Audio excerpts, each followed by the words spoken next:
Jadi menurutmu apa tantanganmu kalau nanti jadi calon bupati di Nepotisme. Itu doang. Nepotisme ya. Ini apa, Pak, beliau yang sekarang ini apakah terjadi? Beliau yang mana nih? Karena nepotisme sampai nasional nih. Capek nih mumet melihat gigi manusia dan gigi-gigi yang lain ya. Ke Babarsari? Enggak, saya di kamar aja kan kontrakan tuh. Saya Anda kunci. kontrak di Babarsari? Enggak, kontrak di belakang UMY. Babarsari mah kalau lagi pengen energinya lagi full justru. Ke Babarsari. Ke Babarsari justru energinya full. Kita pukul siapa hari ini? Itu baru. Putus cinta udah terfollow doang. Ngapain lagi? Kan hilang cinta kedua ada cinta pertama. Sepak bola kan. Iya. Oke. Jadi kita kembali ke yang cinta ini tadi pertama. cinta. Ini cinta terakhir mungkin. Oh iya. Situ. Nah kan yang 02 ini selalu mengatakan mereka adalah simbol persatuan lah, titik tengahnya gitu. Tapi menurut saya enggak. Titik tengahnya itu justru kalau 1 sama 3 itu jadi 1. Wah, kamu nggak bergabung dengan tim SES, entah itu jadi apapun, itu karena belum final memilih 01 sama 03, atau memang nggak pengen jadi kayak gitu? Saya pengen gabung, tapi tidak dengan dibayar atau ditawari. Nanti mungkin abis ini saya tunjukin chat-chat yang masuk ya. Gitu.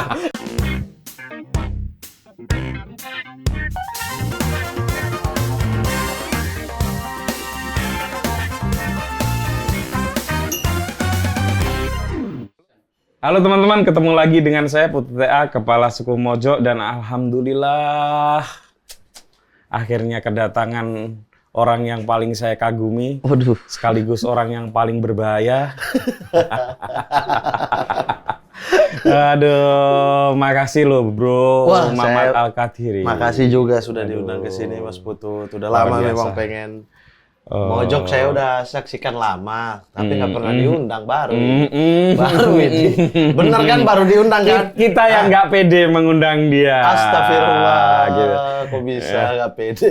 Karena namanya di sini, Mojok di sini, jauh banget bro. Enggak lah, enggak gitu. Mojok terlalu legend justru. Calon Bupati Fak-Fak.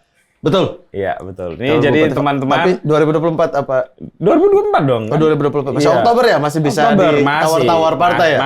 Masih bisa lah. Oke, betul. Dan saya kira calon kuat.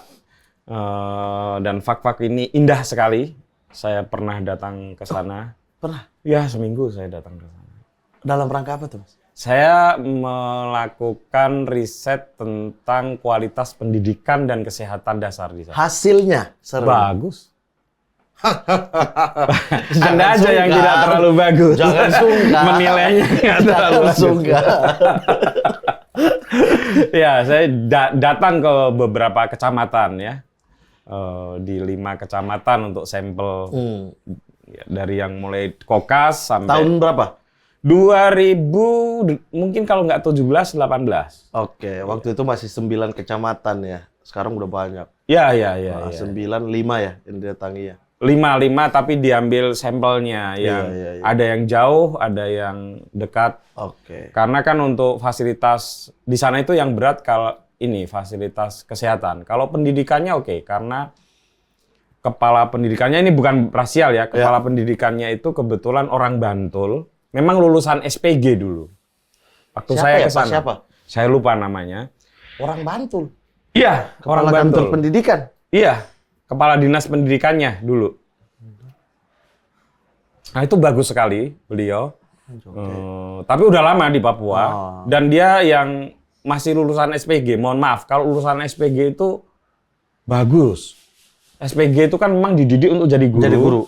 Lalu kemudian kalau mau sarjana, naik lagi nanti kuliah gitu kan. Kuliahnya pun kadang nggak langsung S1. Kayak bapakku itu D3, D4 ya. BA dulu gitu ya. Betul. Kalau pemerintah dulu ada D2 dulu, terus baru kemudian sarjana gitu. Jadi kualitasnya bagus. Berarti paham lapangan lah ya. Sangat paham lapangan. Guru sangat paham lapangan. Guru, Dan guru di Papua itu mirip dengan di beberapa daerah yang lain ya. Tidak hanya menjalankan fungsi-fungsi sekadar mengajar. Betul. Tapi fungsi-fungsi sosial. Betul. Itu terasa sekali sih. Terasa guru di sana itu dua fungsi ya. Artinya dia menjadikan kita sebagai manusia dan yang berpendidikan gitu. Jadi ada tugas tambahannya Betul, yang sebenarnya tidak ada di SOP-nya sebenarnya. Tidak ada. Cuma karena mungkin karena kultur fak-fak atau Papua itu sangat kekeluargaan gitu. Jadi nggak peduli nih mau anak siapa udah kayak anak sendiri gitu. Jadi menurutmu apa tantanganmu kalau nanti jadi calon bupati di Nepotisme. Itu Nepotisme doang. ya. Ini apa Pak, beliau yang sekarang ini apakah terjadi? Enggak di sekarang aja. Beliau yang mana nih? Iya. Karena nepotisme sampai nasional nih. Eh? Beliaunya yang ada sih. Kalau yang itu mah udah PR lama, apalagi di daerah-daerah tingkat 2 kabupaten ya. Kabupaten itu pembahasannya di pinggir-pinggir jalan, bahkan anak SMP, SMA juga udah bahas proyek APBD. Oh. Ya karena satu sumber penghidupan APBD. Nggak ada yang ada mungkin yang lain-lain, tapi yang paling perputaran ekonomi itu yang paling kerasa ketika tahun anggaran. APBD. Makanya anak SMA paham gimana cara tender, anak SMP, wih PT ini kemarin. Apalagi Mamat ya paham lah pasti. Iya gitulah. Jadinya akhirnya bertumbuh paham lah soal APBD, soal APBN gimana dakdau ya. Sering dapat proyek dari Kabupaten Fak-Fak? Enggak. Dulu ibu saya sempat punya CV gitu-gitu. Sempat kayak dapat jalan setapak gitu-gitu. Jadi tahulah cara pola bermainnya kalau ini nggak deket, kayak sampai bapak saya tuh pernah kejar-kejar satu kepala dinas gitu-gitu karena ada fee. Harus oke saya kasih tapi ada fee 20% ya dari lah. Anda siapa bakal dapat fee ini gitu-gitu. Kalau nggak mau inilah, sementara SPK-nya udah ada. Lah gimana nih gitu-gitu sampai ribut gitu. Jadi hal-hal yang kayak gitu-gitu akan sangat susah membuat sebuah daerah maju menurut saya. Fak-Fak itu sangat menakjubkan buat saya. Iya. Ya. Pertama adalah tingkat kejujuran orangnya. Jadi saya mancing di pinggir pantainya yang di bawah kota itu. Orang-orang nggak ada yang ngunci. Ya betul. Reklamasi yang aman ya. Iya, reklamasi. Nggak ada orang ngunci stang motor. Iya. Ya, jadi saya tanya ke teman-teman di sana. Di sini memang jarang pencurian motor. Iya, sangat. Bahkan salah satu daerah dengan tingkat kriminal paling rendah di wilayah Papua, Fak-Fak juga gitu. Karena sebenarnya mungkin karena nggak kepikiran ya. Karena gini, kalau kita maling, taruh motor ya. Kendaraan bermotor, motor atau mobil gitu. Pikirannya bukan hanya gimana cara mencurinya, tapi mau dibawa kemana? Ya. Orang pasti sebuah ketahuan. Kan ada kapal dari Ambon toh? Betul, tapi kan jadwal kapal 2 minggu sekali. Oh Jadi ya? harus tunggu 2 minggu mau sembunyiin di mana. 2 minggu sekali ya? Iya, bahkan pernah ada kejadian di Fak-Fak itu. Teman-teman juga, abangnya teman lah punya motor itu hilang. Wah, dicari-cari pas dicek di jurang. Dibuang di jurang karena bingung dia. Satu kota ini kan cepat banget infonya. Masuk di grup disebar di grup-grup keluarga di satu kota ini udah tahu ada motor yang hilang. Juga konturnya susah untuk melakukan pencurian. Betul, karena jadi gini. susah. Jadi mau dibawa kemana semua orang tahu ini ada motor yang hilang gitu loh. Jadi ujung-ujungnya ya dibuang di jurang. Jadi susah, harus pikirannya bukan aja bagaimana cara. Tapi memang secara kultur juga ya. Iya, secara kultur juga bagus. Kayak bukan nggak ada orang susah, tapi nggak ada orang yang nggak bisa membantu. Ya. Jadi makanya ketika ada gosip-gosip Mamat suka miras, saya termasuk orang yang nggak percaya. Betul. Kalau pernah datang ke Fak-Fak pasti nggak percaya. Karena ada perda minuman keras. Karena saya ke Papua itu sudah di banyak tempat. Iya. Fak-Fak itu agak beda. Fak-Fak Kaimana itu agak beda. Iya. Karena ada perda minuman keras. Iya. Kalau perda minuman keras di mana-mana, bro. Iya. Di Papua, di Jayapura juga ada. Di Manokwari juga ada sih. Iya, banyak-banyak. Dan itu memang agak menurunkan dulu ya, mungkin. Saya kalau ke Jayapura kan mungkin udah 5 atau 6 kali, itu saya jauh banget perbedaannya. Iya. Dulu pertama-tama saya ke sana, mobil yang ditabrak orang. Di Jayapura? Iya. Mobil yang ditabrak orang. Tapi makin ke sini enggak. Iya, makin perkembangannya. bagus. Ya itulah pendidikan itu berpengaruh sih menurut saya gitu. Dan yang mengherankan saya, kalau soal kultur saya agak tidak terlalu asing, karena kan Fak-Fak ini dulu daerah kerajaan Ternate ya. Betul, Tidore ya, daerah Tidore. Jadi secara kebetulan saya sering penelitian di daerah Ambon. Jadi Maluku Utara termasuk sering, jadi agak tidak asing dengan apa kulturnya. Termasuk satu tungku tiga batu filosofi ya. itu tidak terlalu ini. Betul. Tapi yang saya heran adalah pala. Ya, buah pala. Pala di sekarang udah sawit. Oh ya? Kan banyak perusahaan sawit sekarang di Fak-Fak. Oh, berarti mirip Seram Timur. Iya, begitulah. Sekarang kan karena Kalimantan mungkin udah ketanam semua, mereka cari tempat baru kan. Ternyata lari ke Sorong banyak banget. Sorong ya? Iya. Sorong itu lebih ngeri karena sering juga banjir besar di sana. Betul. Saya juga kebetulan juga beberapa kali di Sorong. Kalau lagi banjir mengerikan. Tapi pala Fak-Fak ini teman-teman yang tahu buah pala Fak-Fak ini beda dengan pala Ambon. Betul. Karena buahnya agak lonjong dia. Dan uniknya, kalau di tempat lain itu saya nggak tahu ya, tapi di Fak-Fak, kulit buah pala itu lebih kecut. Betul. Kalau di tempat lain kan lebih bulat, dia lebih getir, lebih pahit. Lebih pahit. Sehingga bisa dipakai untuk memasak. Betul. Maka saya menikmati sambal pala. Betul. Iya. Jadi pala itu ada dua varian ya. Dua varian, betul. Kalau di Fak-Fak bilangnya pala banda. Pala banda. Pala banda itu pala wilayah Maluku dan sekitarnya, sama pala negeri. Pala negeri itu pala yang memang hasil dari Papuanya sendiri gitu, termasuk Fak-Fak. Nah, itu fungsinya juga kadang-kadang beda tuh. Yang pala banda itu atau pala Maluku itu lebih sering buat parfum, terus minyak, apa-apa, karena aromanya, karena bunganya itu juga punya aroma khas tersendiri. Nah, kalau yang pala Fak-Fak itu lebih ke yang tadi, bumbu masak, bikin sambal, sirup, karena rasanya dia lebih, dan dagingnya itu kan lebih tebal kan. Lebih tebal. Ya, enak sekali. Dan yang pasti kalau di Fak-Fak ya makan ikan lah. Pasti. Ayam mahal soalnya. Lebih murah ikan soalnya. Kalau di sini ketukar kan, ayam lebih murah, ikan susah banget dan mahal kan. Kalau di sana kebalikan gitu. Tapi Fak-Fak itu sering didatengin juga kapal pesiar loh, Mama. Betul, yang melintasi dari belakangnya Raja Ampat kan. Iya. Dari atasnya Raja Ampat kalau kita ke bawah dikit itu udah Fak-Fak kan. Udah perairannya Fak-Fak. Jadi biasanya kalau dia mau ke area bawah pasti lewat Kokas belakang lautnya Kokas itu. Nah, kamu pernah mencicipi naik kapal pesiar di? Enggak sih, kapal pelni.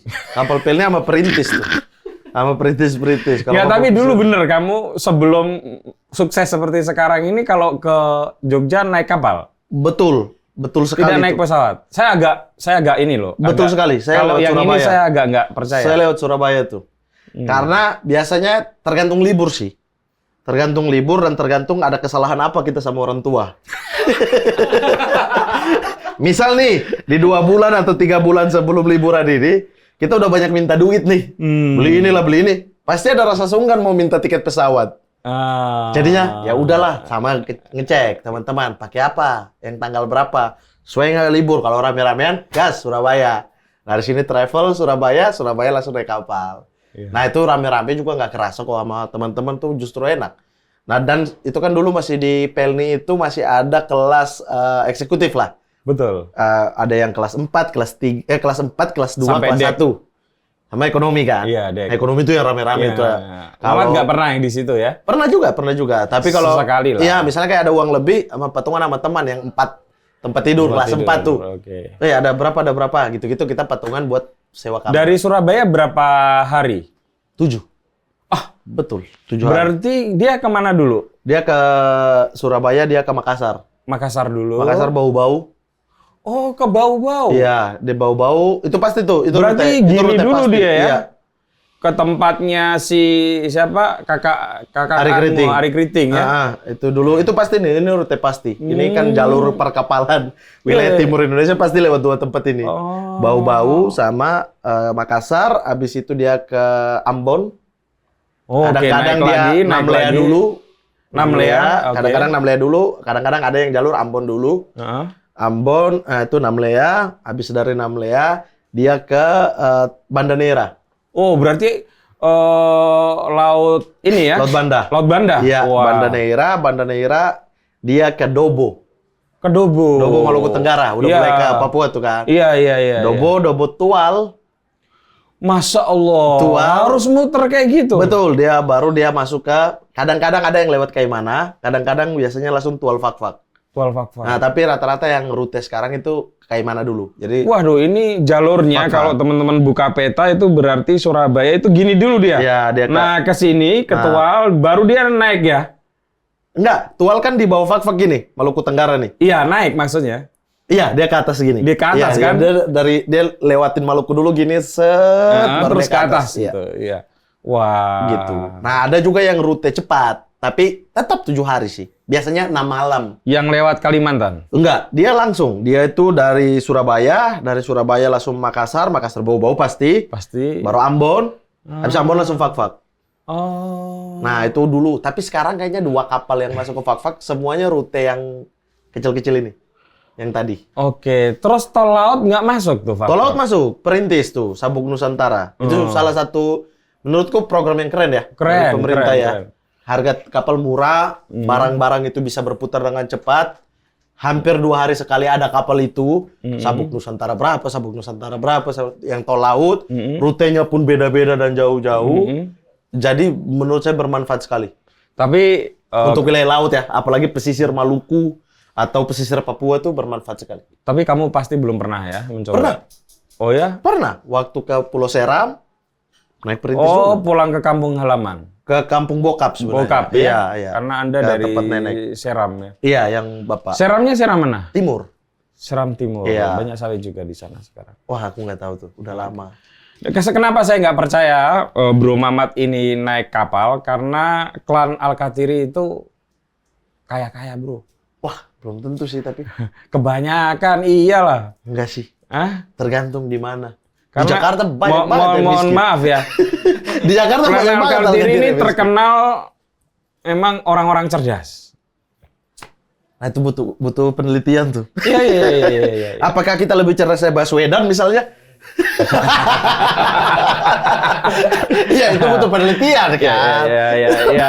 Saya misalnya kagum dengan Mari Al-Kathiri. Ya, Timor Leste ya. Timor Leste ya. Itu saya juga cukup kagum ya. Maksudnya ada seorang dia orang Timor Leste tapi berdarah Arab. Iya. Muslim memimpin daerah yang mayoritas Katolik dan Muhammadiyah ya. Leste itu 97% Katolik. Iya, dan Portugis gitu kan. Maksudnya, luar biasa banget gitu dari betul. menjadi seorang minoritas tapi bisa jadi Perdana Menteri pertama. Perdana Menteri pertama. Makanya, cukup keren. Saya senang mengamati atau cukup mengagumi orang-orang yang seperti itu ya. Yang artinya dengan keterbatasan dia sebagai minoritas, kemudian berarti kan orang melihat dia adalah dari pikiran dan apa yang mau dia laksanakan. Betul. Orang tidak memperdulikan hal lain daripada dia. Gitu. Makanya saya percaya Anda juga bisa jadi bupati. Fakfak. Cuma itu kan Timor Leste ya Loh, lebih ngeri Timor Leste loh. Tapi kan nggak ada thresholdan di sana. Di sini harus sponsor, Mas. Al-Kathiri itu memang rata-rata pendidikan tinggi. Itu kayak saya pernah tanya-tanya teman-teman di Ambon ya. Kekhasan klan Al-Kathiri itu memang kenapa saya sebutkan nanti ada penjelasannya ya. Itu tidak bisa disebut FAM soalnya. Kenapa? Terlalu besar, Bro.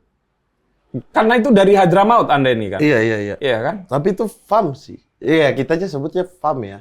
Kalau di Papua mungkin lebih enak disebut FAM. Iya. Tapi Al-Kathiri ini sendiri itu karena terlalu besar sebetulnya, itu klan itu.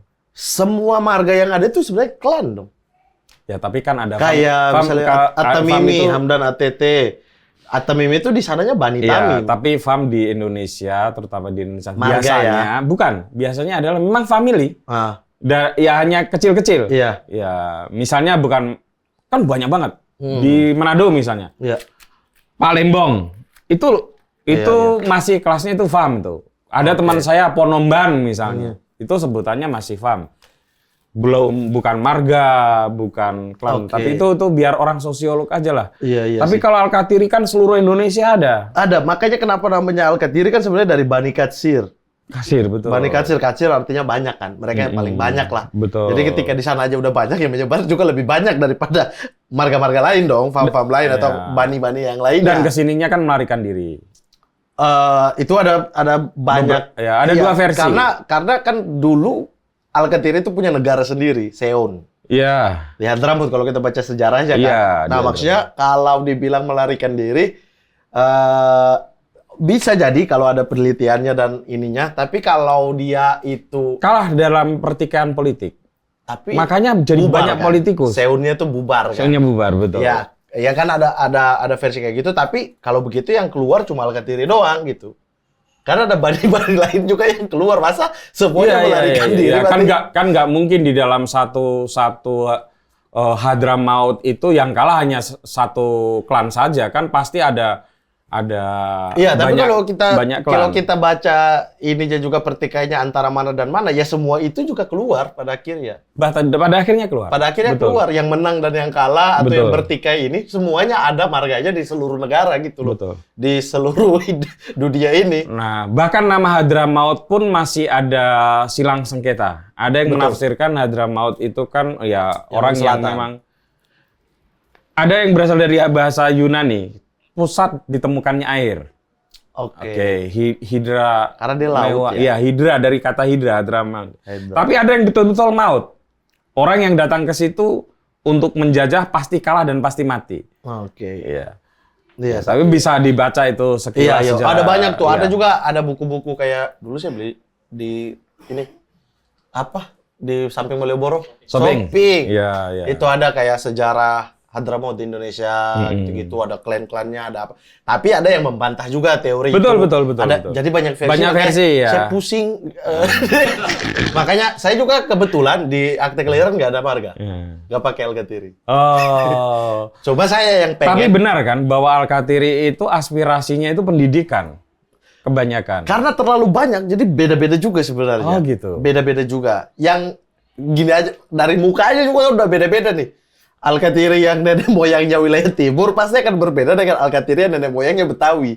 Oh, iya. Beda-beda iya, kan? iya, iya. Makanya saya kadang kalau kumpul sama Al-Qatiri atau Arab-Arab yang di Jakarta, saya berasa kelas ekonomi tuh kayak, kok beda ya kita gitu-gitu. Secara bahasa, secara logat, secara pembahasan. Iya, iya, Saya merasa asing sendiri tuh, karena nggak bisa dibohongi, sebagian darah adalah dari nenek moyang kan? Iya, iya, Dan nggak iya. ada perempuan Hadramaut yang pada saat itu keluar. Nah, ini kesamaan data nih, semuanya mengakui yang sama gitu. Yang keluarnya hanya laki-laki, beranak pinaknya adalah dengan menikahi penduduk setempat gitu. Jadi pasti akan berbeda secara kultur Betul. sedikit-sedikit karena setengah dari dia adalah Papua, setengah dari dia adalah Betawi, setengah dari dia Sumatera. Iya, betul. Beda-beda tuh. Jadinya Anda misalnya Ambon gitu kan? dari mama Papua. Mama Papua. Dari mama Papua. Papuanya pun fak-fak ya? Fakfa, Kokas. Kokas. itu. Dan orang gini, orang juga stereotip nih soal Papua dalam konteks bahkan kulit atau bentuk. Betul. Iya, dipikirnya orang Papua itu gitu ya. Iya. Mohon maaf, hitam Banyak. tinggi, kulit tinggi. Banyak dapat Itu keliru. Kalau Anda datang ke Serui lain lagi itu. Kaget tuh pasti. Ya, Chinese Chinese Pak Yoris Papuanya. Naweyai. Iya. Iya kan? Itu Perancis istilahnya. pernah kan Cina Serui. Turki turunan K. Tual kan gitu. Nah, Anda akan bingung kalau Anda sudah punya Iya. stereotip. Apalagi Tual tuh, bagaimana bercampurnya antara kelompok apa namanya Hadramaut atau Arab Oh, iya. dengan penduduk asli sehingga sudah tidak bisa dibedakan. Ini yang Betul. asli tual mana, setengah darahnya kayak mana, yang Arab total yang mana nih, Iya. udah nggak bisa tuh. Iya. Secara- Kecuali saat mereka minum kopi. Saya pernah ketual juga. Ada kopi Arab. Nah itu dia minum sama penduduk lokal Iya, juga. tapi dulu itu konon Wilayah katanya yang ya pantai banyak tuh, yang yang ya, mau ke- yang kalau pagi di situ biasanya orang-orang yang Iya, keturunan makanan khasnya jadi sama juga, asida ya, atau roti Mariam. dal.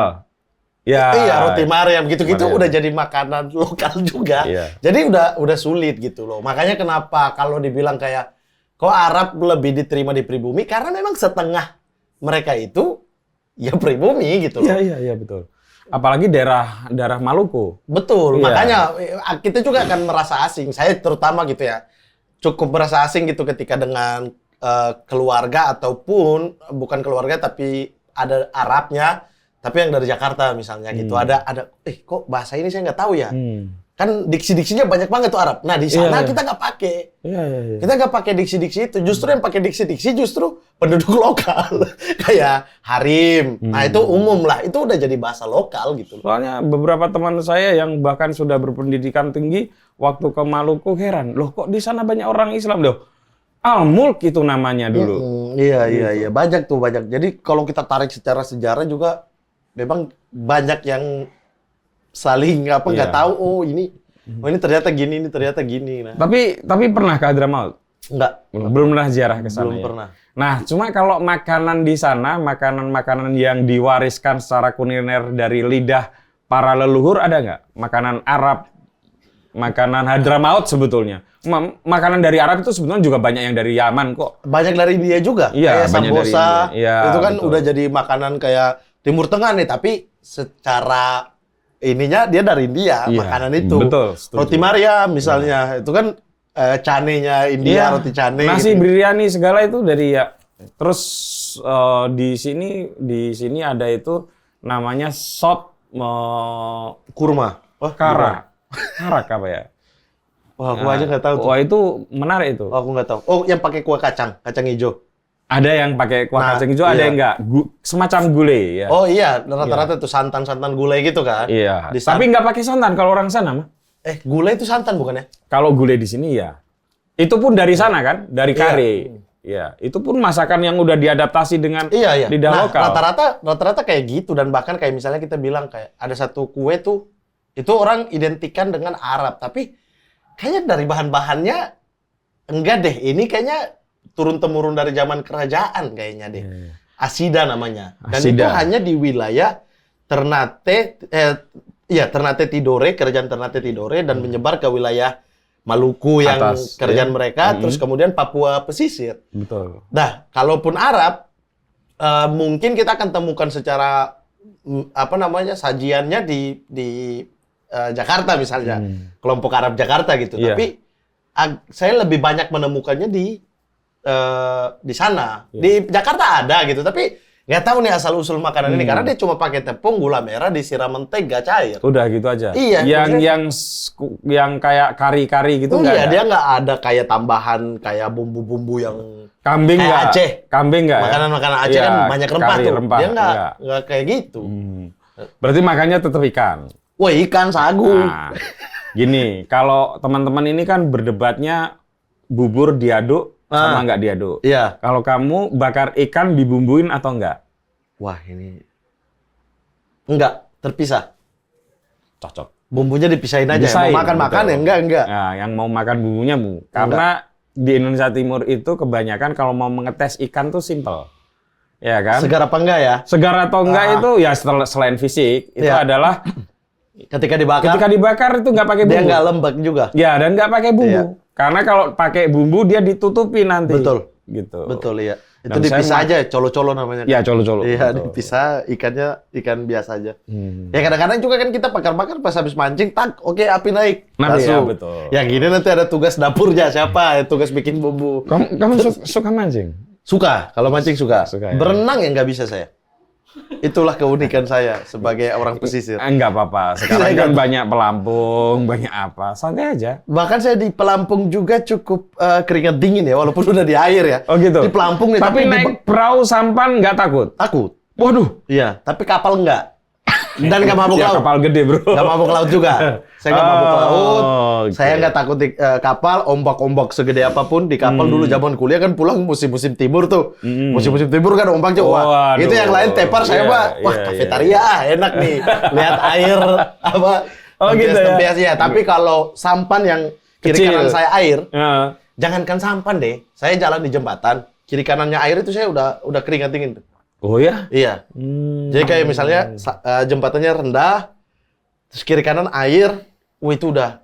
Atau gini, sawah itu biasanya dibikin Ya, parit. ada jalannya kan? Iya. Kiri kanan pas musim udah selesai panen Iya, kan iya. air tuh. Istilahnya Wah itu saya dicembeng gugup ya. tuh, nggak berani tuh. Masya Allah. Beneran gitu. kalau kiri kanannya air, itu nggak berani. Kamu terlalu ningrat mungkin. Enggak, Takut enggak. kebecek kamu tuh. Bukan becek, justru itu saya tahu rendah. Walaupun air itu saya tahu rendah, ya, Rendah. kolam, ikan atau apa. Tapi kalau saya di antara itu kunang-kunang tuh. Oh, fobia air ya kamu. Fobia, karena Tapi dulu- mandi nggak fobia kan? mandi nggak. Kadang-kadang ya kalau lagi malasnya muncul musim hujan, fobia tuh. Karena dulu pernah SD kelas 1 apa kelas 2 ya? Itu ada pakai sampan, Heeh. terus pakai itu sama Om. Nah, Om itu pikir saya tahu berenang. Oh. Dibalikin lah gitu, terus Iya, biar iya, kita iya. suruh berenang ke sana. Oh, Saya memang turun. cara wow. mengajari orang dulu begitu. Nggak mengajari, dia pikir saya tahu. Oh, gitu. Dia pikir saya tahu berenang. Jadi pas sudah di tengah-tengah dia goyang-goyang. Saya, ayo berenang ke sana. Saya gini-gini baru dia, nggak bisa berenang, baru dia turun. Terus pernah sepupu juga 2 meninggal karena tenggelam. Aduh, iya. Nah, jadi ada Iya, iya, iya. dari orang tuanya melihat sepupu kayak begini, dari saya pernah mengalami kayak gitu, jadi sangat ditakuti. Saya juga takut, orang tua juga takut kalau, dan itu bukan di orang tua saya aja, beberapa sepupu yang lain juga sama orang tua setelah kejadian sepupu yang ini, itu cukup menjaga dari pantai. Iya. Nah, Bro, ini sebetulnya saya agak nggak suka membahas kayak gini Apa ya, tuh? karena ini bahasan elit ya. Wish. Anda konon kabarnya suka menghilang. Iya, dulu. Dulu. Sekarang Sekarang juga nggak? sih. Itu juga itu sih. kenapa? Kenapa? Apakah karena Sebenarnya sebetulnya dari SMP. Dari SMP udah gitu. itu ya. Iya, cuma kan semakin kita dewasa, semakin punya circle baru kan. Semakin teman itu semakin banyak. Yang dekat ya memang makin sedikit, tapi Iya, iya, iya. secara pertemanan itu makin banyak, kenal banyak orang. Orang-orang baru tahu sifat kita gitu. Makanya kayak orang bilang kayak apa namanya, suka bilang apa, teman-teman saya yang masih segrup sama saya, teman dari SD sampai kuliah bahkan nggak kaget lagi emang. Saya dulu kalau udah energinya nggak ada atau lagi malas ketemu orang, ya udah di rumah aja. Ya, berarti Anda balik ke Fak-Fak atau biasanya Enggak, saya tuh kemana? kalau dulu kuliah ya, Hmm. lagi capek nih mumet Hmm. melihat gigi manusia dan gigi-gigi yang lain ya. Ke Babarsari. Enggak, saya di kamar aja kan, kontrakan tuh. Saya Anda kunci. kontrak di Babarsari? Enggak, kontrak di belakang UMY. Babarsari mah kalau lagi pengen energinya lagi full justru. Ke Babarsari. Ke Babarsari justru energinya full. Kita pukul siapa hari ini? Itu baru. Kalau lagi energinya hilang, justru menghindari Babarsari. Di UMY ya? Iya, UMY. Nah itu, dan saya sama teman saya satu kontrakan itu orang Bogor. Itu sama kebiasaannya sebenarnya. Jadi dia kalau dia udah kunci pintu yang kunci, udah kita udah nggak usah ketok atau nggak usah apa. Sama saya pun begitu, makanya klop. Ketika saya nggak mau udah kunci pintu, karena hari-hari biasanya ketika kita baik-baik aja, maksudnya kayak ketika energinya lagi oke, apa itu pintu dibiarin kebuka gitu, bahkan keluar apa nggak usah kunci pintu kamar. Nah itu aman tuh, tapi kalau udah gini dan kekunci, ya udah kita udah saling ngerti kalau lagi malas tuh. Kadang seminggu baru sandalnya dimasukin ke dalam. Oh enggak, karena itu kan yang punya kontrakan sebelahan. Jadi sulit ya untuk kita main-main petak umpet. Itu udah susah tuh. Ini udah. hanya orang Jogja yang paham ini. Kayak gitu. Jadi emang itu sifat dari dulu. Emang kadang-kadang ada waktu pengen menyendiri saja. Iya, saya nggak tahu ya dari iya. SMP tuh kayak gitu, terus SMA muncul. Tapi kalau dulu SMP SMA kan teman-teman cari gampang ya. Udah tahu pasti di rumah kan. Saya sebetulnya nggak pengen membahas itu, tapi karena dulu aku punya sifat, kalau Sama aku kan? lebih ngeri, saya bisa bulan hitungannya. Saya pernah sebulan ke Kediri kalau pernah dengar Saya di pernah 2 podcast. bulan. Saya Nggak sebulan bisa ke Kediri dihubungi tuh orang siapapun. tua nggak bisa cari, teman-teman nggak bisa cari. Karena lagi ada mumet kuliah, terus energi habis, Patah terus cinta. nggak ada. ada. Wah, malah bodo amat itu mah healing gampang banget nonton bola. Putus cinta udah nonton bola doang. Ngapain lagi? Kan hilang cinta kedua ada cinta pertama. Oh. Sepak bola kan. Iya. Oke. Jadi kita kembali ke yang cinta ini tadi pertama. cinta keberapa? Ah, dia mah udah hafal. Kalau aku nonton bola, Pak, Enggak, ini cinta yang keberapa kalau ini? ini cinta terakhir mungkin. Oh iya. Wes. Jawabannya mantap. Karena dia pasti akan nonton. Cinta terakhir yang tidak akan ada cinta selanjutnya. Iya, oke. Waduh. Tapi cinta pertama tetap bola. Juventus ya. Juve Oh, iya, itu. oke. Nah itu, jadi ada kebiasaan kayak gitu yang pada akhirnya bertemu orang baru, terus orang baru tahu sifatku yang kayak gitu, orang ngeluh susah cari, padahal Pak, yang udah tahu nggak kaget, teman-teman saya di kuliah udah nggak kaget. Tapi kan waktu kamu sudah di Jakarta kan banyak job, banyak acara. Saya mah Terus cukup kamu bodo tinggalkan amat. begitu saja. Saya lagi di Jogja ini aja, misalnya kayak datang gini, terus kayak ada job masuk, bodo amat orang lagi pengen di Jogja. Uangmu mungkin udah banyak. Enggak justru, tapi nggak pernah ada target untuk saya harus mencari duit sebanyak-banyaknya. Oh ya? Iya. Keren. Jadi secukupnya aja, udah. Makanya saya nggak mau jadi buzzer. Hmm. Karena ya saya bisa makan, saya udah punya rumah, alhamdulillah, apalagi gitu maksudnya ya udah. Rumah saya di cukup. mana ini? Depok. Woi. Gitu-gitu. Ngeri, Jadi ngeri. nggak pernah punya target yang saya harus ada di titik itu. Nggak pernah ada dari zaman kuliah ya. Itu saya harus capai ini, planningnya bla bla bla. Nggak, ngalir aja. Yang paling kamu syukuri dalam hidup ini apa, Mat? Paling saya syukuri dalam hidup. Selain mendapatkan mau mendapatkan istri yang baik. Gitu. Saya hidup di daerah yang bernama Fakfak. Itu satu ya. Itu. Itu memang teman-teman yang belum pernah ke Fakfak ya, saya rekomendasikan ke sana. Itu walaupun ya saya, teman-teman saya, keluarga saya ketika kumpul di Fakfak kita saling mengeluh ini kota begini-begini saja. Tapi kalau kita jauh kangen banget karena kangen kita ngeluh-ngeluh ini. Kangen duduk-duduk ini, duduk mengeluh, menceritakan kondisi pemerintahan. Udah bahasanya situ-situ aja, justru itu yang bikin ternyata ketika jauh saya nggak dapat itu, kayak butuh pulang deh. Makanya ketika saya udah hilang lama kayak yang di otak cuma ayo pulang gitu. Nah gitu. Tapi sekarang udah bisa ngehandle hilang-hilangannya, udah cukup bisa beradaptasi dengan Jakarta terutama. Ya dulu kan Hal yang tidak bisa saya lakukan. saya awal-awal juga nggak bisa. Sampai sekarang sebenarnya nggak bisa. Cuma karena mungkin udah punya tempat sembunyi sendiri ya, tempat rumah. Oh iya. Jadi ya udah saya nggak keluar di jalan, saya di rumah aja. Oh dulu sering di jalan. Dulu ya kan di kos gitu, ya banyak orang. Kita mau keluar depan aja banyak orang gitu-gitu. Oh iya. Apalagi Anda terkenal ya. Sebelum itu sih maksudnya udah malas dengan pusing-pusing ini. Tapi kalau kamu pulang itu bagaimana sambutan orang Fakfak terhadap Nggak ada, mamat ya mamat, bukan seseorang yang mereka lihat selama ini. Kalau menurutku nggak gitu. Karena kamu sejak dulu sudah terkenal di Fakfak. Bisa jadi iya. Iya, jangan bisa jadi. Jadi orang sana nggak kaget lagi. Iya, tapi kayak saya sebenarnya saya batasi ke diri saya gitu. Saya nggak mau pengen di kayak kadang orang nanya gini, Bang kok ke sini sendiri, kerjaan sendiri, naik gojek. Terus aku kayak, emang harus ya bawa asisten? Atau apa, ada jiwa-jiwa Jogja yang kayak gitu lah, tahu kan? Jiwa-jiwa Jogja yang kayak, aduh, bawa asisten nggak enak nih dilihat orang gitu tuh. Masih ada. Terus kayak, datang dengan mobil sendiri, ada protokolernya, SOP-nya apa, gini-gini, mau makan apa, mau minum apa, itu aku kayak keren segitu lah. Nah, saya batasi juga kayak, misalnya saya masih sering kumpul sama sepupu-sepupu saya yang jauh di atas saya. Sehingga kayak, Ade, pergi beli rokok di situ. Saya masih lakuin sampai sekarang. Oh ya?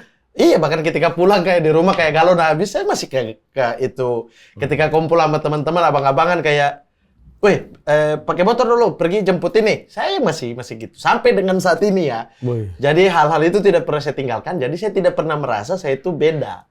Sehingga ketika pulang di sana, mungkin saya yang nggak merasa bahwa ada perbedaan gitu. Keren. Gitu-gitu aja. Jadi ke sana masih tiba-tiba cari teman-teman. Nggak ada saya perasaan saya sudah terkenal nih gitu ya. Enggak, justru teman-teman itu sering ejek, sering kayak kau di Jawa boleh ya, kau Kalau di kau sini- hebat di Jawa, di sini kau siapa, gitu-gitu. Tapi itu menyenangkan kalau kayak gitu. Justru saya menyenangkan. sangat menyenangkan sehingga saya tidak lari terlalu jauh, saya tidak mundur terlalu jauh juga. Gitu. Saya tidak seterkenal Anda, Mamat ya, jauh lah. Tapi saya kan penulis buku yang cukup banyak. Iya, Ya. iya. Jadi ya di lingkungan perbukuan mungkin di kota-kota saya cukup terkenal. Tapi Iya. begitu pulang kampung enak sekali. Iya. Karena nggak ada orang yang baca buku saya. Iya. Kalau kata Mas Iksan Skuter, saya pernah ngobrol sama dia.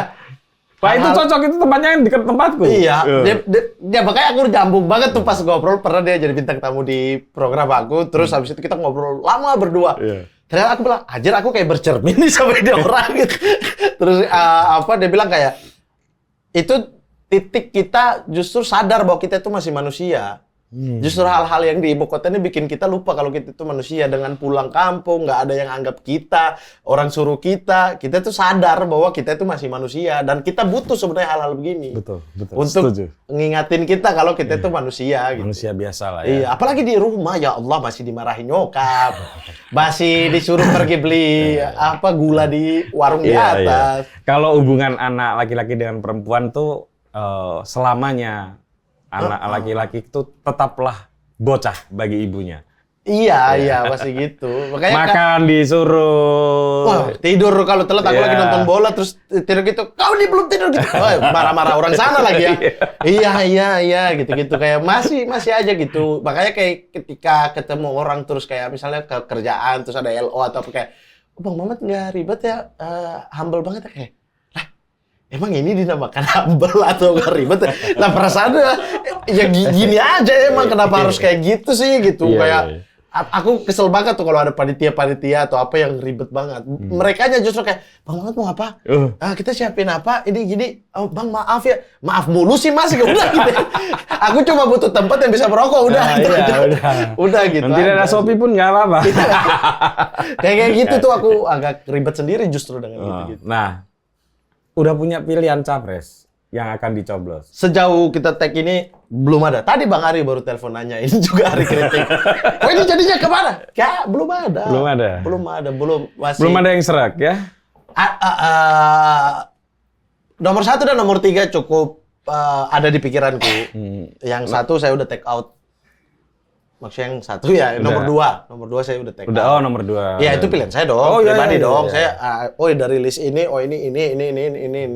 ini keunggulannya ini. Oke, saya keluarkan satu. Ya wajar dong, itu semua orang punya pilihan masing-masing gitu. Dan kalau kalian yang udah di 02 dan bilang udah coret 1 dan 3, ya terserah juga, bagus-bagus aja, itu pilihan kalian. Jadi pilihannya tinggal 01 sama 1 atau 3, ya. Cuma ada movement dari sini yang bagus banget.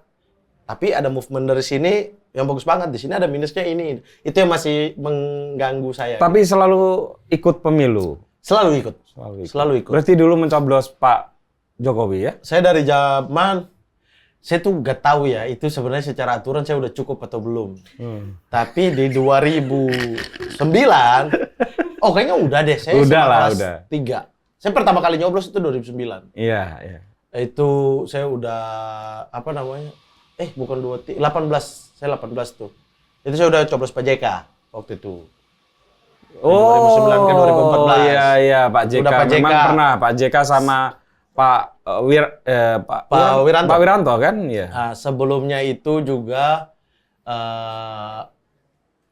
saya udah pilkada fak-fak, pokoknya intinya itu saya udah pilih.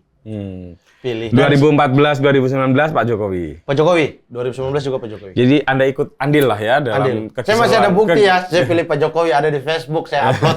Saya pegang laptop, di sini foto Pak Jokowi, terus saya ini tentang pemilu nih. Tapi kenapa sekarang tidak punya preferensi untuk mengikuti arahan Pak Jokowi? Walaupun arahannya itu hanya secara ini ya, tanda-tanda saja atau sinyal saja. Ya karena ketika arahannya itu berbeda dengan apa yang saya pikirkan dan apa yang saya tanamkan, nilai-nilai yang saya tanamkan, ya mungkin ngapain saya ikut, kan bukan nabi. Oh iya. Maksudnya Susah ini. Ini sama Al-Qadiri ini nanti keluar ayat-ayat sebentar lagi. Maksudnya saya tidak mengkultuskan Pak Jokowi segitunya. Saya tidak menjadikan dia sesuatu yang saya harus ikut aturan. Pak Jokowi ada salahnya. Betul. Dalam menentukan pendapat, dalam menentukan pilihan dia, dalam kebijakan banyak yang kita bisa kritisi juga. Betul. Lah, kenapa ketika dia suruh pilih A, kita harus ikut A?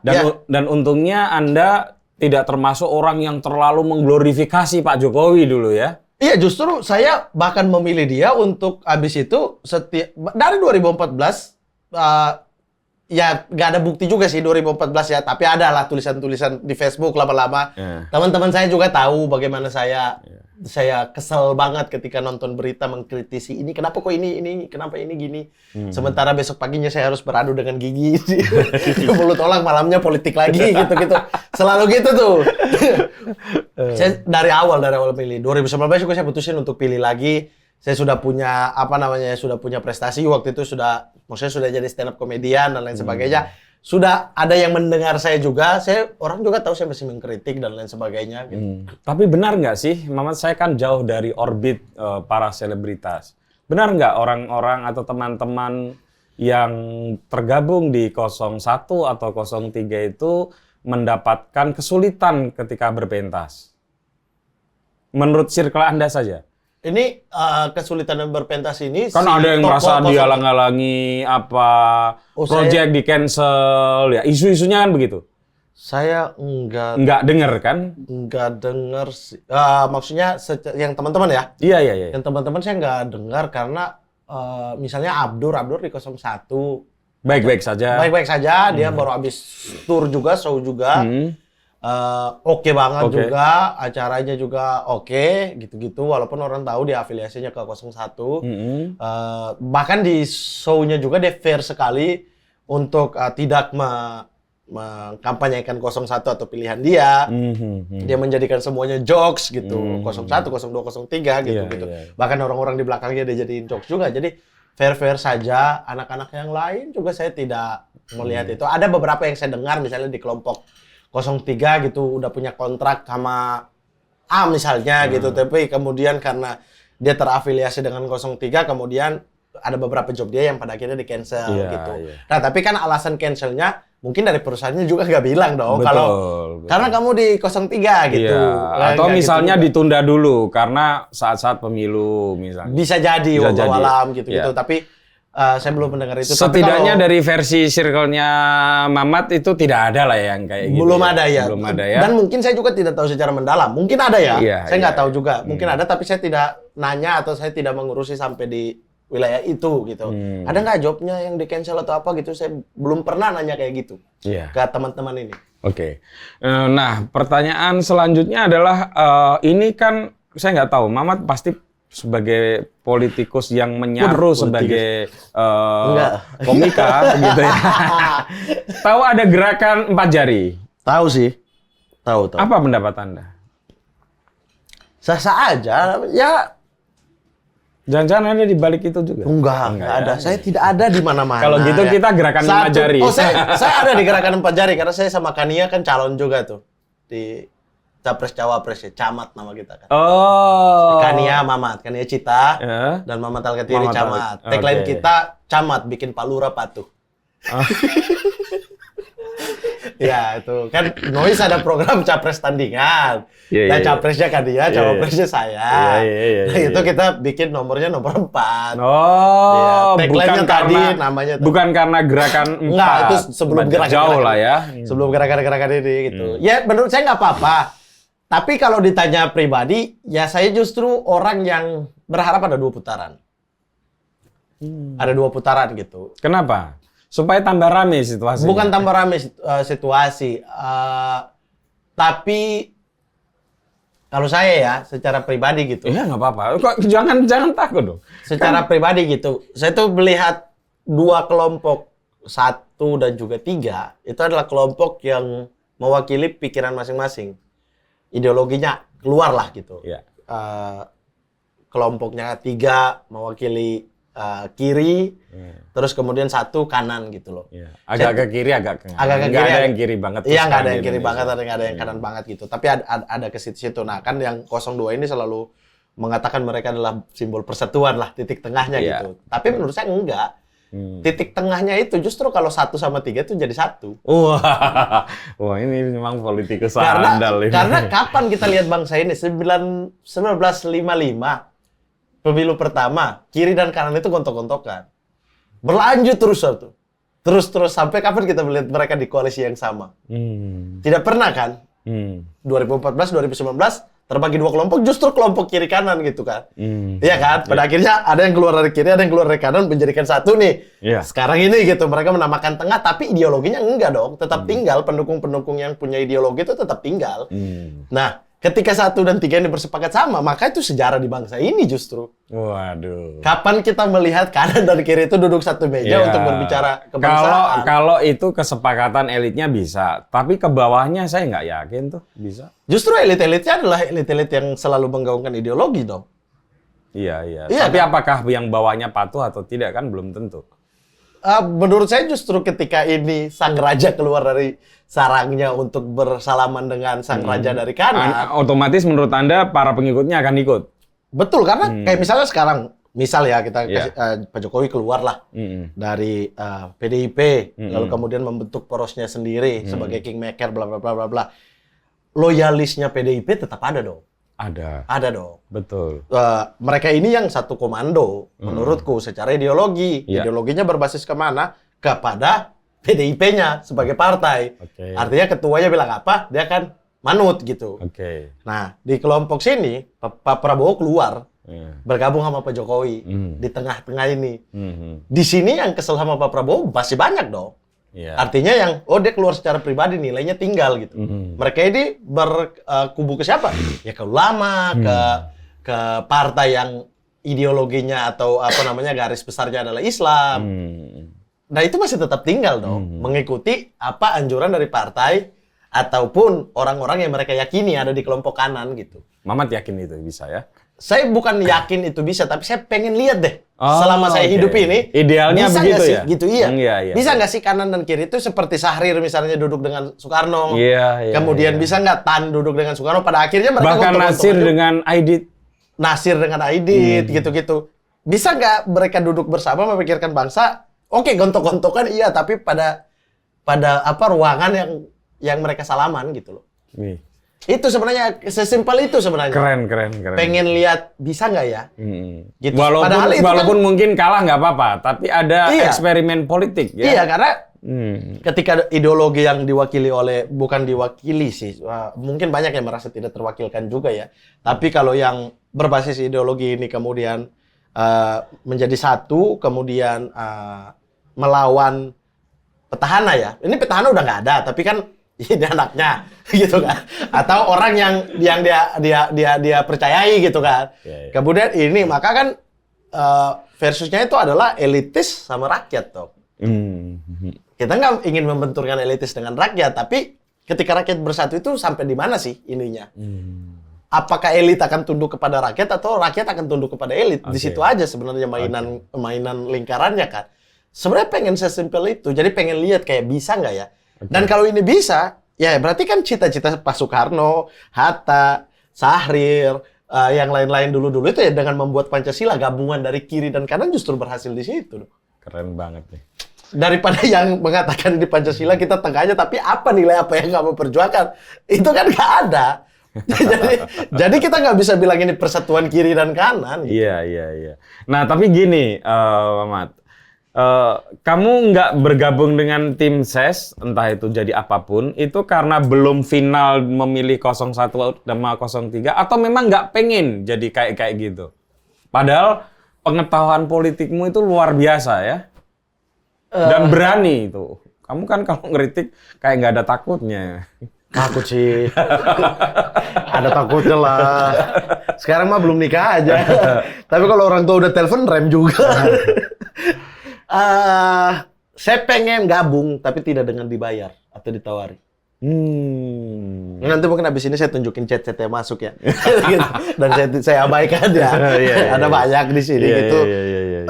Saya pengen gitu, pengen kayak ini pendidikan politik yang bagus gitu untuk saya gitu. Tapi saya nggak pengen yang terikat gimana, yang saya tersandra gimana itu nggak pengen gitu. Itu beban saya sih. Pada akhirnya nanti akan jadi beban buat saya gitu. Ketika misalnya orang ini nggak senilai lagi atau sejalan, oke, saya berubah pendirian untuk mendukung dia gitu. Karena kita udah berbeda nilai nih, berbeda pendapat nih. Dia mungkin memilih jalur A, saya masih tetap di jalur B gitu. Nah, tapi kan orang-orang lain itu tidak mau melihat perbedaan itu. Orang tetap, itu junjunganmu tuh, ini itu mu. Menjelaskan ke mereka itu akan sulit. Itu satu. Yang kedua, kalau saya tersandra ke salah satunya gitu, ketika ada mix yang tadi gitu, saya tidak bisa secara objektif menilai, ini enggak deh, ini udah masuk deh, karena saya udah terlanjur untuk menaikkan satu doang gitu, satu kubu doang, itu ya, sehingga saya takut itu hilang. Makanya ya di Fakfak juga sama kayak pilkada kemarin, dua-duanya saya ngobrol, kan head to head juga gitu kan. Dua-duanya ngobrol ya gini, minta pendapat. Yang satu ada masih saudara ya? Gak ada sih. Gak ada ya? Tapi yang satu ini dulu tetangga. Yang sekarang jadi bupati. Oke. Itu tetangga. Pak Untung itu yang ya? sebelumnya itu yang om saya. Oh, yang sebelumnya. Tapi om saya 10 tahun dia menjabat di Fakfak, saya hapus nomornya. Itu yang kamu pernah ditampar sama anu ya? Oh bukan, itu sebelumnya lagi. Nah itu sebelumnya lagi, tapi dia, ini bupati ini tinggal di rumah pangkat nenek aku. Jadi dari kecil tuh dia karena orang Kaimana, datang ke situ, nenek aku itu punya, rumahnya tuh gede banget, ada kamar-kamar banyak banget, jadi siapa aja mau masuk keluar makan, biasa gitu aja. Nah anak-anak ini tuh tinggal di mereka sampai jadi bupati gitu. Dari situ kita tahu ya, Mamat Al-Kathir itu kaya banget itu sebetulnya. Nggak kaya, karena saya nggak memanfaatkan itu juga gitu loh. Kayak saya kuliah juga, mereka suruh kayak, itu mana surat aktif kuliah untuk dibikin surat beasiswa atau apa-apa, saya nggak mau bawa pulang gitu. Karena menurut saya masih banyak yang harus mau membiayai ya? Dan masih banyak yang mau membiayai kamu. Orang tua masih bisa lah gitu loh. Iya untuk itu. Dan kalau yang gini-gini itu terbatas kuotanya. Kalau saya lagi yang ambil, kasihan om saya tuh, orang nggak akan bilang apa. Jadi saya tidak pernah tuh ambil yang gitu-gitu. Semester pertama doang, itu pun saya ditipu orang tua, minta surat itu, bapak saya kasih ke om aku langsung bikin disposisi cair tuh. Nah dari situ saya tahu, semester 2 sampai selesai, gak pernah dari daerah. Sama sekali. Karena enak banget aku datang bawa surat ini, disposisi cair hari itu juga. Yang lain antri berbulan-bulan. Nah itu saya, 10 tahun dia menjabat, dari dia dilantik, saya nggak pernah punya nomornya.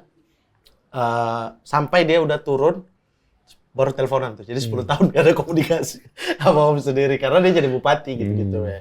Ya udahlah gitu. Nah, yang ini juga tetangga ketika minta pendapat kita ngobrol. Tapi sama lawannya juga ketika minta pendapat ngobrol, karena yang pengennya saya untuk Fakfak, saya nggak peduli mau siapa yang mau ini. Jadi ya udah, dari dua ini pasti salah satu menang kan. Paling nggak usulan kita diterima dong gitu. Nah, itu sih lebih. Mamat sebentar lagi menikah ya? Doain aja. Iya, insyaallah. Dan saya dengar Anda di Gojlok habis tuh di titik temu ya? Titik kumpul. Titik kumpul. Karena di dekat rumah saya ada kafe titik temu. Oh iya, titik temu. Oh dekat situ rumahnya? Iya. Oh pernah ke situ? Iya. Atau jangan-jangan punyamu? Enggak, bukan dong. Bukan dong. Ayo kita bikin kafe baru. Jangan khawatir dengan uang naik, Mama. Enggak sih, aman. Insya Allah aman. Karena itu sebetulnya itu di mana-mana ada. Iya. Gitu. Kadang-kadang itu dipakai untuk menakut-nakuti. Dan itu secara kultural itu negotiable. Iya, betul. Dan ada argumennya kenapa ada itu. Betul, dan ternyata juga sebenarnya saya udah tahu, tapi ada versi yang beda gitu kan. Ternyata itu ya uang acara ya sama juga di Fakfak dong, ketika mau nikah, yang laki-laki datang, ini kita ada begini, buat acara. Misalnya ada kekurangan apa, nanti kita kolaborasi. Gitu. Ya sama. Sama ternyata. Kayak saya juga kan saya menikah. Saya pikir itu uang acaranya sendiri, panai ini sendiri. Gitu, ternyata enggak. Panai itu berbeda. Ada yang memang kayak langsung matok berapa gitu-gitu. Tapi ada keluarga-keluarga yang Terserah kuatnya berapa. Dan ini sebetulnya secara substantif itu begini, Mamat ya. Anda lebih tahu dalam soal agama. Kalau perempuan itu kan walinya itu kan orang tua. Bapaknya, iya. Begitu dia menikah walinya kan berganti. Iya. Itu berat loh melepas itu. Apalagi melepas kepada Anda gitu kan. Ini gitu ya. Apalagi bukan kamu lebih kaya lah. Dulu saya kan nggak punya pekerjaan waktu menikah. Jadi ya wajar aja gitu. Iya sih, iya betul. Mau memasrahkan kepada orang Itu aja bersyukur ya. Iya, itu iya. Loh itu Anda nanti kalau punya anak perempuan, ya coba bayangkan Anda menjadi walinya sejak kecil ya, bertanggung jawab penuh, lalu ada di satu babak harus memasrahkan kepada orang yang mungkin tidak begitu kita kenal, ya. Iya kan? Saya pakai pola itu juga sih ketika ada mungkin argumen atau apa gitu, saya coba posisikan diri ke mereka gitu. Logis nggak ketika saya ada di posisi itu, misalnya bayangin ponakan atau sepupu yang memang dari kecil bareng aku, ini kalau dia nikah sama orang kayak gini, aku akan ada argumen kuat gak gitu-gitu. Ternyata ya saya maklumi, pada akhirnya memaklumi. Dan ada hikmahnya, Bang. Ada kok. Ada hikmahnya yang lain. Ini penting ini. Ini memang Ilmu agak serius ini. Hadirin kaum muslimin wal muslimat rahimakumullah. Uang itu akan diganti berlipat oleh Tuhan. Ya, Saya percaya itu. Saya percaya. Dan saya sudah membuktikan. Saya itu selesai menikah, uang saya tinggal 10 juta. Ya, nggak punya pekerjaan, saya sudah punya tanggungan istri. Ya. Dan ternyata dengan cepat pula saya mendapatkan ganti itu semua. Nah, Mamat, ini kita tutup dengan obrolan yang saya pengen tahu banget ya. Apa tuh? Setelah saya kan penggemar Anda. Wah, saya sungkan sekali sama Anda. Nggak, serius ini. Karena nggak pertama ya, menurutku itu komika itu ada orang yang cerdas. Nggak hanya Mamat. Mentalnya juga harus jadi. Karena setiap pementasan itu ditanggung sendiri. Betul sekali. Iya kan? Iya. Dia harus mempersiapkan naskah, berlatih, dan ketika pentas harus ditanggung sendiri. Dan ketika kamu jadi host ngomongin politik, ya kita lihatlah tadi. Nah, ke depan ini Muhammad sebetulnya kalau ditanya apa profesinya itu, apa jawabannya? Apa ya? Saya lagi kepikiran mau ambil lisensi pelatih. Jadi kalau orang tanya apa, coach, saya coach gitu. Nggak tahu ya, dari dulu juga gitu kayak saya mau jadi apa ya gitu, kayak ada sukanya ini. Mau fokusnya di mana? Enggak deh, ngalir aja gitu. Tapi sekarang lebih menikmati apa? Jadi host, stand up comedian dong. Masih. Berarti masih sering. Lah justru aku berdiri di mana-mana misalnya jadi host, tetap labelnya adalah stand up comedian. Oke. Aku main apa namanya trio ataupun 4 orang dan lain-lain ya tetap aku stand up comedian, dikenal orang gitu. Terus aku ada di mana sebagai moderator atau pembicara atau apa, ya tetap di labelnya komika gitu. Oke. Kalau berkarir seperti komika begitu ya, Mamat, komunitas pasti penting. Tapi ada nggak sih mentor gitu?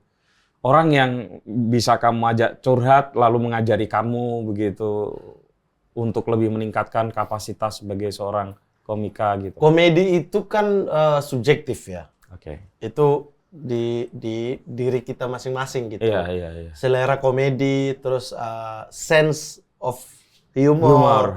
Itu tuh selera dan sangat pribadi. Ya sama selayaknya dengan seni yang lain gitu kan. Beberapa band bubar karena beda aliran ternyata. Setelah ditelusurin mereka nggak nyaman main bareng. Kayak begini gitu. Maunya yang aliran ini gitu. Jadi seni itu memang melekat, asal usul kita itu melekat jadi banget. Jadi nggak perlu mentor gitu ya? Kita butuh mentor, tapi cari yang memang cocok. Kalau Mamat ada mentor? Ada, kayak di Sanpras tahu mungkin di Jogja, Sandi Prastowo tuh lama banget itu temannya si ini juga. Itu dari zaman aku mulai apa-apa tuh banyak orang aku ajak ngobrol gitu. Dan tipikal aku bikin materi bukan sama kayak mungkin orang-orang beda-beda kan. Kalau ini tuh oke, apa ya? Ini apa materinya? Enggak, aku tutup buku, buang pulpen, ngobrol yuk. Udah ngobrol aja. Nanti aku yang ngarahin obrolannya ini ke arah tema yang aku lagi cari. Nah, ngobrol-ngobrol dapat aja. Nah, jadi ngobrol sama siapa lagi gitu, aku coba mengarahkan obrolan, tapi aku nggak minta, kalau itu kan jadi nggak organik kan, kayak, kita ngobrol soal kuliner yuk. Oke. Jadi nggak organik dong Iya, sama. iya, iya. Jadi kita ngobrol aja kayak Jogja ini, terus tiba-tiba aku bawa ke kafe, tapi di kafe itu makanannya enak ya, tapi kamu belum coba di ini, Mat, gitu-gitu. Tapi ya di fak-fak gini. Itu ada gitu. Jadi ngalir ke situ Jadilah. tanpa dia sadar, tanpa aku sadar. Nanti aku yang Mengolahnya. sendiri. Ah. Sama siapa lagi. Jadi bisa sama siapa aja gitu. Tapi yang mengerti kita, mengerti sense humor kita, mengerti kita bisa main apa dan nggak bisa main apa. Kayak aku nggak bisa act out. Kalau ngobrol sama Pras misalnya, ya nggak apa-apa act out. Wah, kelimpungan dong aku nggak bisa act out gitu. Punchline di dia susah aku laksanain. Lucu-lucu, sama-sama lucu gitu. Tapi aku susah laksanain kalau sama dengan gaya main dia gitu. Iya. Iya, kalau Bang Abdur lebih ke mimik, gimmick, dan lain sebagainya. Aku kurang di situ, aku lebih ke theater of mind gitu-gitu. Bang Ari juga theater of mind. Nah, di situnya kita sama. Bagian punchline ini kayaknya hanya bisa dibawa Bang Ari deh. Aku nggak bisa nih bawa yang ini gitu. Karena Bang Ari bisa luwes, bisa apa, aku enggak gitu. Nah, itu tuh kita sendiri. Nah, kuncinya ya kenali dirinya. Oh, iya. Kenali diri sendiri sebenarnya. Oh, aku bisa ini, nggak bisa ini. Ya udah hindari yang ini. Kita bisa punchline yang kayak begini, main komedi kayak begini. Oh, aku kuat di satir. Ya udah, main di situ gitu. Oke. Nah, kalau beberapa teman-teman yang baru ya, maksudnya yang kayak baru masuk komunitas yang tahun-tahun ini atau apa gitu, semuanya aja ditampung, dia nggak kenal dirinya. Oke. Bawa ke panggung, ya jadi nggak lucu karena ini materinya lucu, tapi delivery-nya nggak bisa sama dengan dia gitu. Nah, jadi kuncinya dari komedi dan segala seni adalah kenali diri. Kita suka apa, kita bisa yang kayak gimana, kita nggak bisa apa. Mirip ajaran agama ya berarti. Kenalilah dirimu maka kamu akan mengenal Kenali Tuhanmu. Iya. Itu Oh. cocok banget sih. Itu, ya. Aku tuh lebih kayak suka mengamati diri sendiri juga, selain suka mengamati orang ya. Lebih suka mengamati diri sendiri juga, kayak, oh, aku tuh kalau ini aku marah. Berarti, nah aku suka main-main area itu tuh. Nah, selama kemudian sering membawakan tema-tema tentang Papua begitu ya. Ada orang-orang Papua yang ini nggak, yang protes gitu. Ada dulu 2018-19 pernah bermasalah juga gitu-gitu karena materi aku di 2017 sudah lewat 2 tahun. Konteksnya udah hilang, potongannya sepotong doang yang naik, dipermasalahin. Tapi ketika yang dimasukin itu, yang dilempar ke aku itu adalah pertanyaan dan suruh menjelaskan, aku akan jelaskan. Oke. Tapi kalau udah yang kayak, wah goblok gini, alah, nggak peduli juga. Bahkan yang kayak waktu itu kayak, ini kalau 1 kali 24 jam nggak minta maaf, saya laporkan ke polisi. Aku bilang nggak usah tunggu 24 jam deh, lapor aja sekarang. Karena aku tahu aku bisa jelasin. Karena aku tahu konteksnya jelas gitu. Iya. Nah, jadi nggak usah deh, ujung-ujungnya dia nggak jadi gitu. Jadi selama kita itu yakin bahwa apa nilai yang mau kita sampaikan, apa yang tujuan kita, apalagi kalau potongan doang gitu, tinggal kasih yang utuh beres. Kamu digertak-gertak kayak gitu tuh biasa lah ya. Bukan biasa, iya biasa sih, maksudnya kayak biasa kayak kita, tapi yang penting kita tahu kalau kita itu tidak seperti yang mereka pikir. Misalnya mereka menganggap itu penghinaan. Enggak kok, kamu nggak dengar utuhnya aja. Justru saya mengangkat harga diri dan martabatnya gitu. Oke. Nah, tapi kalau ada yang saya merasa kalau saya salah, ya saya juga nggak sungkan untuk minta maaf sih. Oke. Nggak harus kayak untuk terlihat keren, nggak mau minta maaf dan lain-lain, enggak.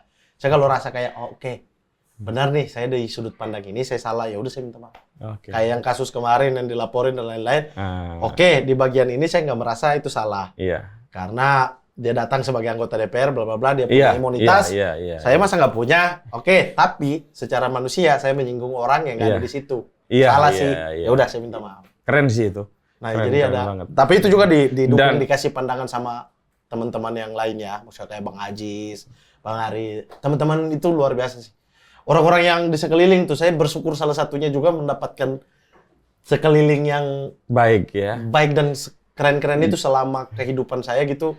Teman-teman yang di sana di Fak-Fak juga keren-keren. Masuk ke kedokteran gigi saya nggak betah sama ilmunya, tapi dapat teman-teman yang suportif banget, baik banget gitu. Kita yang Dosen-dosen yang baik. nakal bareng gitu. Nah, jadi kayak saya nggak merasa asing gitu.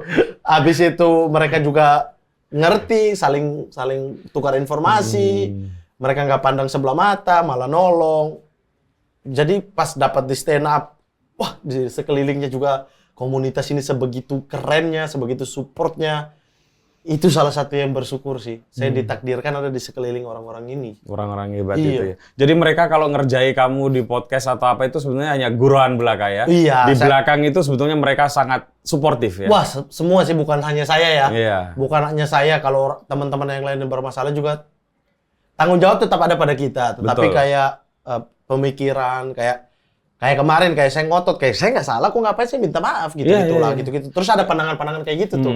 Kayak Mat, kita ngomong ini hanya untuk mengamankanmu. Maksudnya enak dan nyamannya kamu ke depan. Ke depan ya. Supaya masalah nggak berlarut-larut. Iya, dan gitu minta lah. maaf itu bukan berarti salah kok, bukan berarti kalah. Kamu kan nyinggung dia, ya udah. Nah, ada insight baru tuh. Oke. Nah, tapi dibandingkan dengan orang lain yang kayak udah maju aja gitu, maju, kamu benar, kamu hajar gitu.